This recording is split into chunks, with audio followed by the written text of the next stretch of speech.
we were talking about economies of scale, and just like with increasing margin returns, economies of scale cannot go on forever either. At some point, you can't. There's no more better robot to buy. At one point, you cannot break down the assembly line into any smaller types of production. At some point, you cannot specialize anymore in management.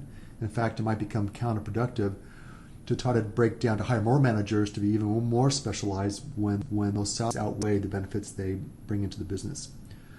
So at some point, your economies of scale will end, in which case you might probably come across constant returns of scale. And this means just keep doing what you're doing.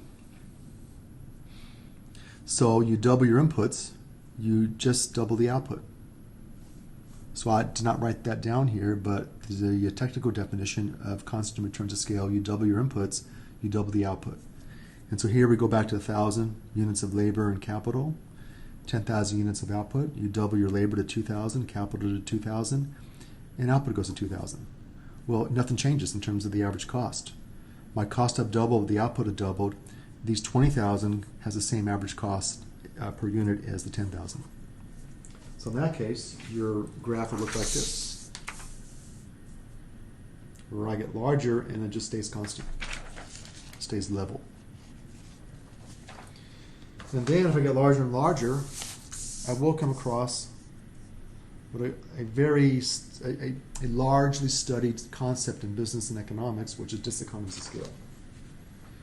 And this is a topic that's hard really to nail down with ironclad reasons in each business. Each business has their own problems, each market has their own problems, and this is highly specialized in terms of why it happens to these firms and not those firms. But it just seems to be that if you get larger and larger and larger, things start to go wrong. It becomes more difficult to manage things. Companies might expand too fast. You cannot find regional managers if you're across the country that can run effectively. You cannot get any more skilled labor. So things start to sort of fall apart.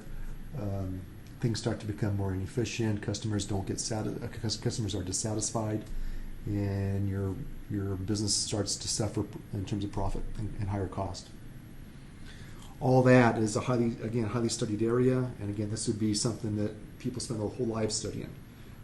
We're just going to briefly broach the topic of diseconomies. We're going to call this inefficiencies of large-scale production, and the technical definition is that you double your inputs, you less than double your output.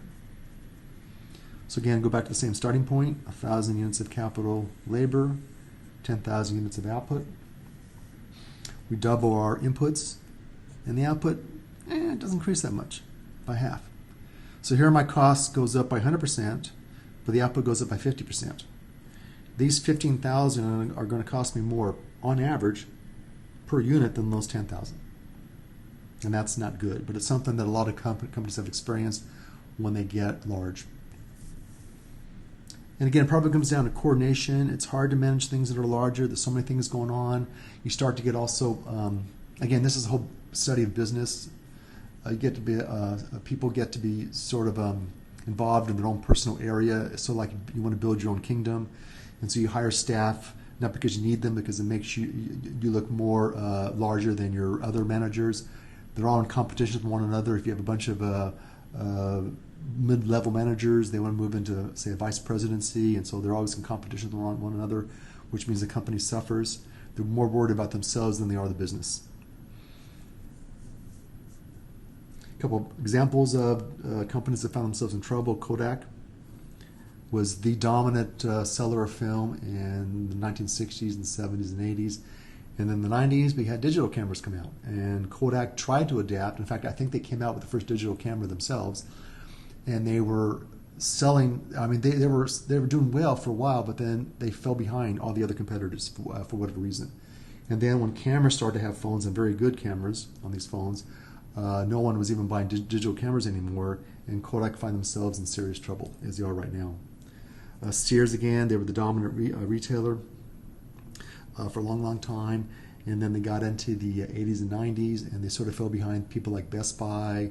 They fell behind more specialized types of outlets. Costco came in and took a big share of business away, and then the internet came in, and Sears is in serious trouble.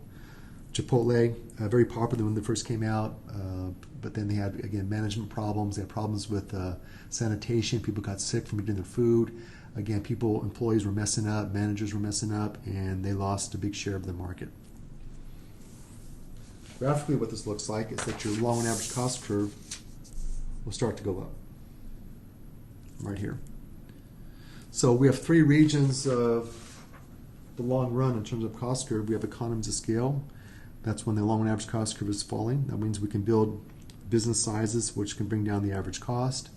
And then things bottom out. We can sort of keep things about the same if we get larger.